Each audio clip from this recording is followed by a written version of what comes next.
I think it's crazy I'm going after the communications major, by the way. I also want to say happy birthday, Dylan. And happy birthday, Irvin. Happy birthday, Irvin. Irvin's from Alex.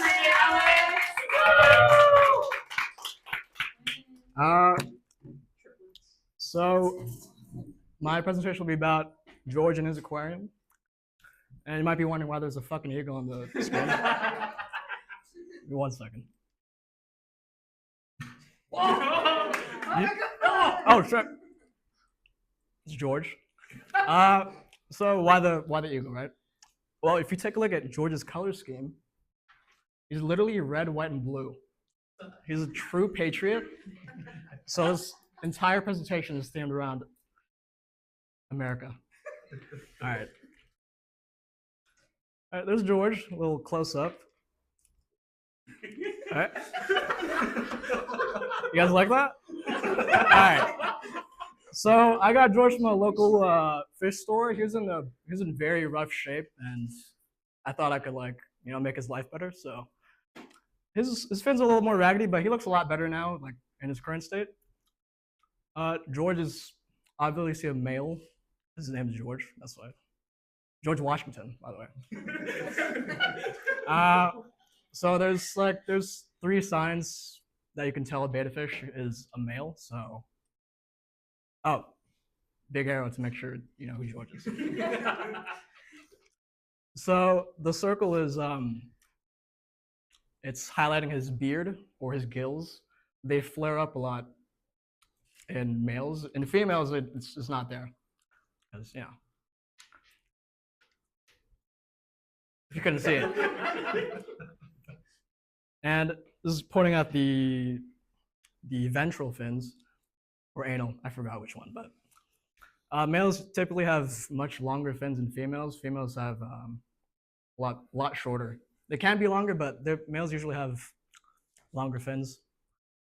And they also have better coloration, usually more vibrant than females.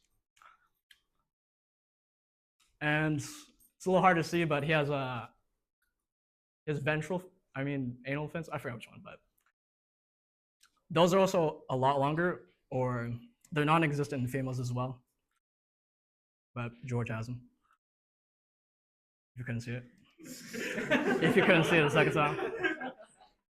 And I'll talk about George's personality and his little habits. So there's like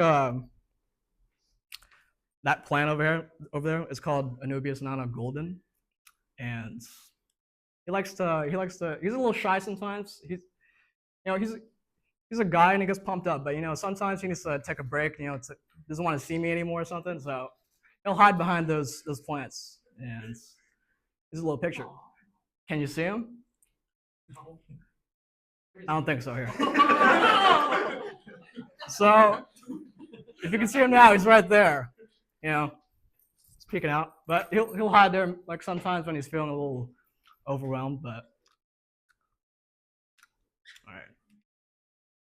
Oh, he also gets a little tired sometimes because his fins are really big.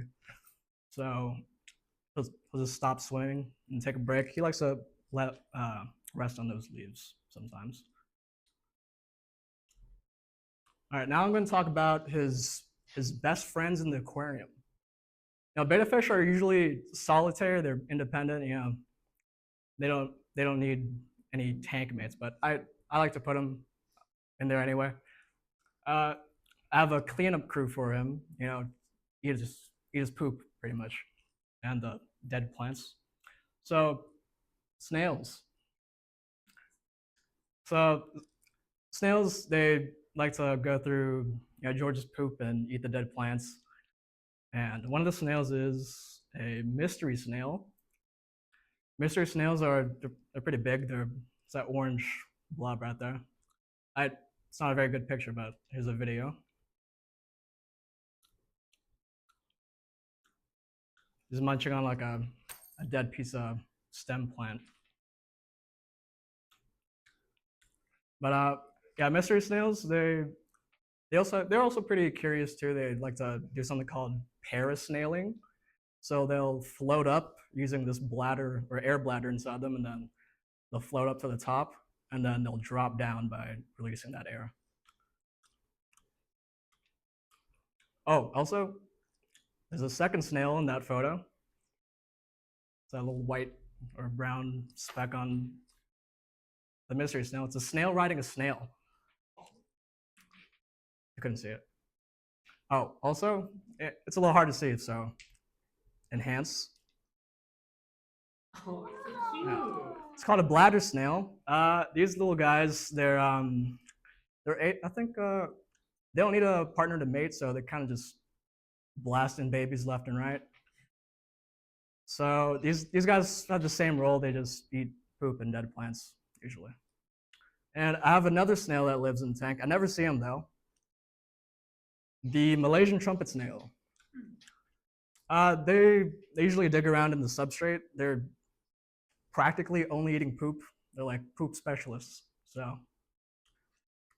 yeah, pretty cool.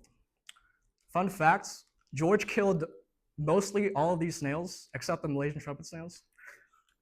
Yeah, the mystery snails, they got their antennas bitten off. Yeah, George is he's a menace. I still love him. Anyways,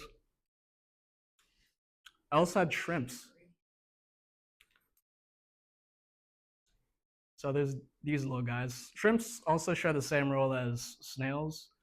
They kind of just spend the whole day scrounging around for food and algae and dead bits like that. There's a little video of them fighting over some food.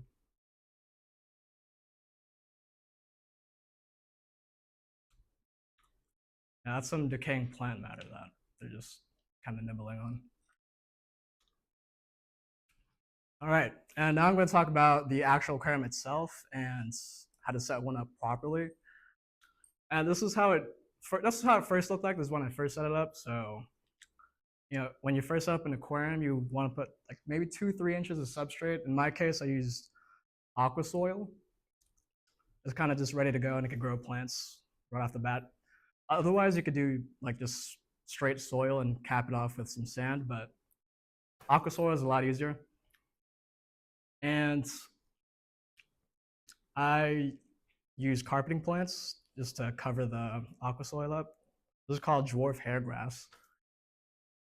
And I like to put carpeting plants personally because I don't like messing around with my aquarium much. I like to let nature take its course. So yeah, usually you'd have to gravel clean or vacuum the bottom of the aquarium to suck up all the poop, but I just let that shit sit in there. It simmers down to the bottom eventually, but it's all good. The water parameter is all good. It's still clean. The other plant that looks bushy and pine coney is called Kabomba. Most of it died off, but there's still some alive. But I thought I'd just highlight it. All right, and now I'm going to talk about something called the nitrogen cycle. This is some high school biology shit, but I won't get too in depth in it because honestly, I don't really want to talk about this. But so to properly set up an aquarium, you need to establish like a bacterial colony first to process all the ammonia, or basically the fish poop. So fish poop. And once you have that established, the bacteria will oxidize the ammonia into nitrite. And from nitrite, you get nitrate. Oh wait, ammonia, nitrite, yeah. And then from nitrate, it turns into, well, the plants suck up the nitrate, and usually in the wild, something would eat those plants, but I don't really have anything to eat the plants besides the snails, and they don't eat too much of the plants. So I'll just trim off the plants to make sure it's not going too crazy in growth. And this is how the tank looks now.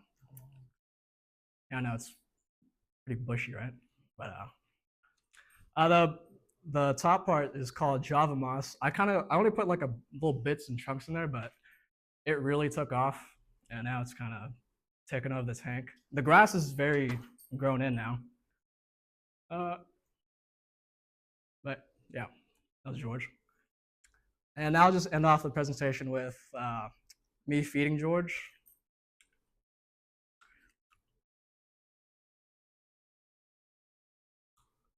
Kind of pixelated.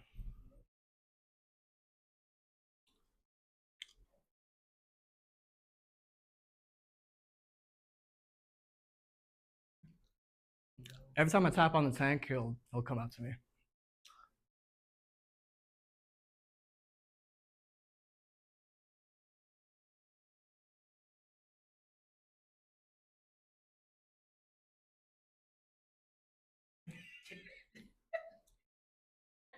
I usually feed him like 5 to 8 pellets, 2 times a day.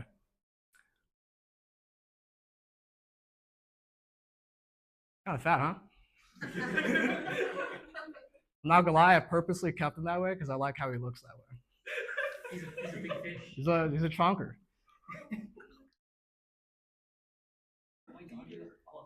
He's not fat. He's chubby. He's good size. He's a good size. He's healthy. He's good. I thought you said he was a fish. But yeah, and that's the end of my presentation. If you guys have any questions, I'll take questions. How old is George? George, he should be about more or less a year. Yeah, I got him back in November, actually. December, probably, yeah. Miguel? Did George try to eat the fish? The shrimp. Oh yeah, I forgot to mention that. George killed all the shrimp. Yeah, the shrimps, they had like a little colony going on. They had some babies, but George killed every last one of them eventually. Kevin? Are you sure that the trumpet is still there if you don't ever see him? Which one? The trumpet snail? Oh, they're just digging around there. Actually, I'm not sure. They could be dead too. They could be dead too. I don't know. I trust that they're digging around in that poop somewhere there. Any other questions, Melissa? Yeah. How do you keep the snail population controlled? Because I know like some snails like breed a lot. In my case, they'll eventually run out of nutrients or food, and then they'll just die off by themselves. Either that, or George will sometimes pluck off the bladder snails that he sees. You know, he'll be a little curious. He'll like swim up to one. He may or may not eat it, but he usually leaves them alone though. Yeah. If they're small enough, you kind of He'll- little treat for them. But Mar? So if snails and shrimps are eating, Well, usually their poop will just break down usually into mulm, and the mulm will sink down into the substrate. That's So sorry. Yeah, it's called mulm detritus. It'll break down by itself. Usually, but the bacteria will do the job. sorry. Even though you like have all these things to clean, like how often do you have to clean the tank? Never. Oh, Let me talk about this. For me personally, in an aquarium, I like to achieve a very balanced state, like equilibrium. I don't want to mess with the tank at all. So I got 0 ammonia, 0 nitrate, 0 nitrate, and nitrite. So I don't have to do water changes. The only thing I have to do is fill it up back with water. But yeah. All right. Thank you.